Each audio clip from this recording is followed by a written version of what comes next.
দ্বিতীয় নাম্বার দৃষ্টির হেফাজতের বর্ণনা।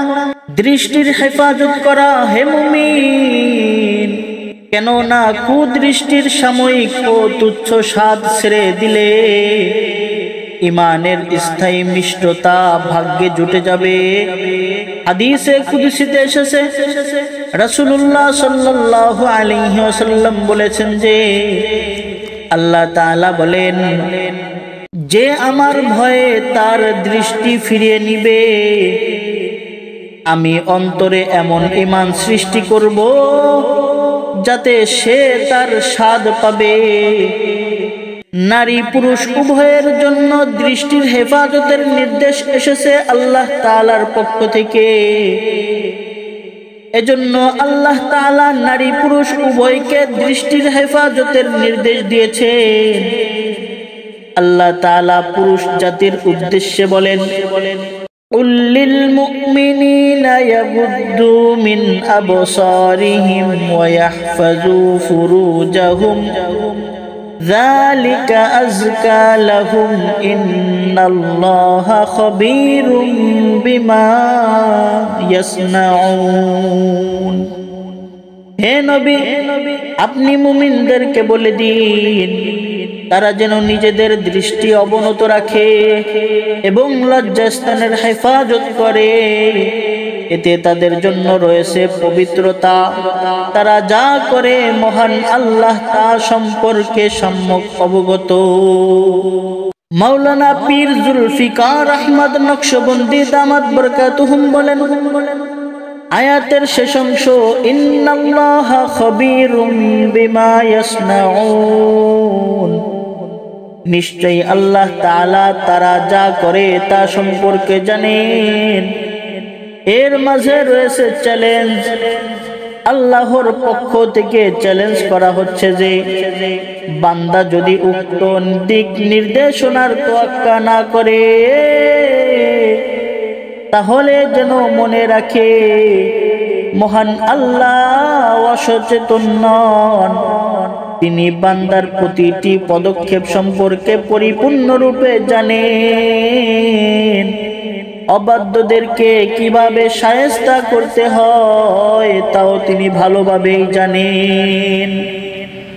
অনুরূপভাবে যেহেতু যৌনতার প্রতি আকর্ষণ নারী প্রকৃতিতেও রয়েছে, তাই আল্লাহ তাআলা নারী জাতির উদ্দেশ্যেও একই নির্দেশ দিয়ে বলেন, وَقُلْ لِلْمُؤْمِنَاتِ يَغْضُضْنَ مِنْ أَبْصَارِهِنَّ وَيَحْفَظْنَ فُرُوجَهُنَّ।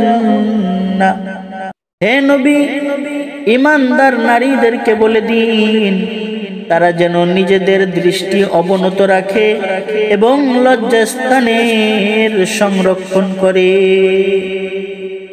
কুদৃষ্টি ঈমানকে দুর্বল করে দেয়।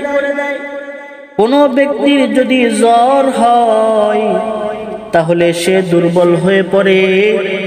অনেক সময় দুর্বলতা এতই বেশি হয়ে যায় সে স্বাভাবিক চলাফেরাও করতে পারে না, কাজের প্রতি আগ্রহ হারিয়ে ফেলে, তার মনে চায় সারাদিন সে বিছানায় পড়ে থাকবে। অনুরূপভাবে যে ব্যক্তির কুদৃষ্টি দেওয়ার অভ্যাস আছে, নাটক সিনেমা ছবি দেখার স্বভাব আছে, ইন্টারনেট ব্যবহারের নিয়ন্ত্রণ নেই, তার ঈমানও দুর্বল হয়ে পড়ে। তখন নেক কাজ করা তার জন্য বড় কঠিন হয়ে পড়ে। কুদৃষ্টি ইবাদতের মজাকে ছিনিয়ে নেয়। কুদৃষ্টির কারণে ইবাদতের মজা হারিয়ে যায়। শাইখুল হাদিস মাওলানা জাকারিয়া রাহমাতুল্লাহি আলাইহি বলেন, এ বিষয়ে আমার নিজেরও অভিজ্ঞতা আছে। আমার অনেক বন্ধু বান্ধব প্রথম জিকির ও মুজাহাদার মধ্যে খুব জোশের সঙ্গে করত, কিন্তু কুদৃষ্টির কারণে এক সময় এই জোশ তাদের মধ্যে আর থাকে না। পরিণামে আমলের তৌফিক ছিনিয়ে নেওয়া হয়, নেক কাজের নিয়ত করে, কিন্তু কুদৃষ্টির কারণে নিয়ত দুর্বলতায় চলে আসে। নিয়তে দুর্বলতা চলে আসে। জান্নাতি হুরের কথা শুনে নামাজের জন্য প্রস্তুতি ছিলাম, মূর্তিগুলোর দাপানি দেখে নিয়ত পাল্টে গেল। কুদৃষ্টি দানকারীর কাছে শয়তানের অনেক আশা ভরসা থাকে। জনৈক বুজুর্গের শয়তানের সাথে দেখা হলো।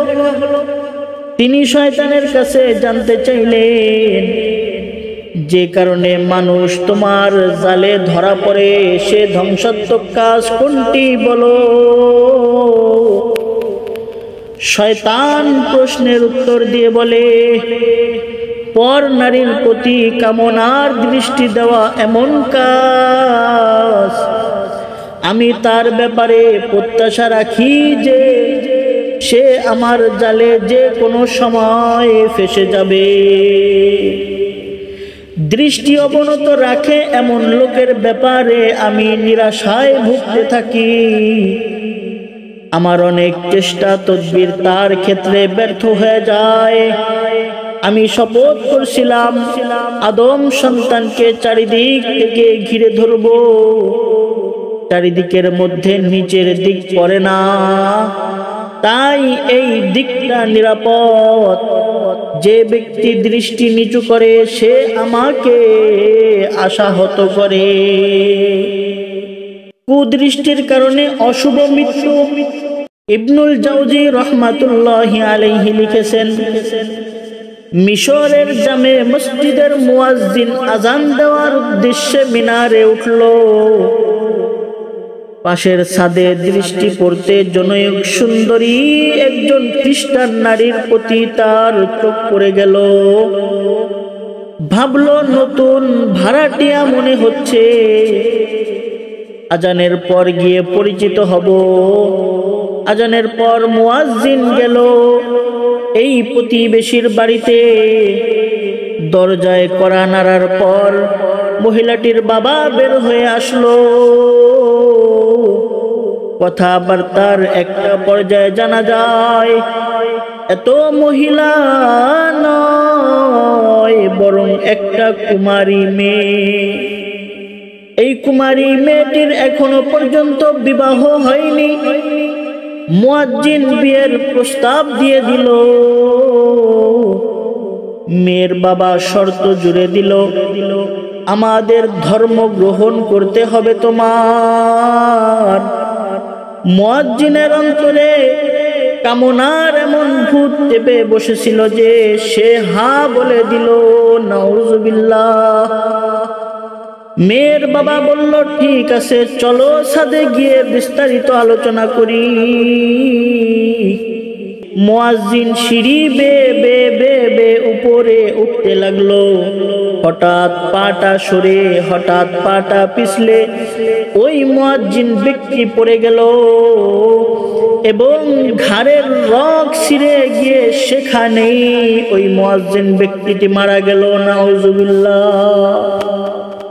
আল্লাহকে পেল না, প্রতিমারও ঘনিষ্ঠ হলো না,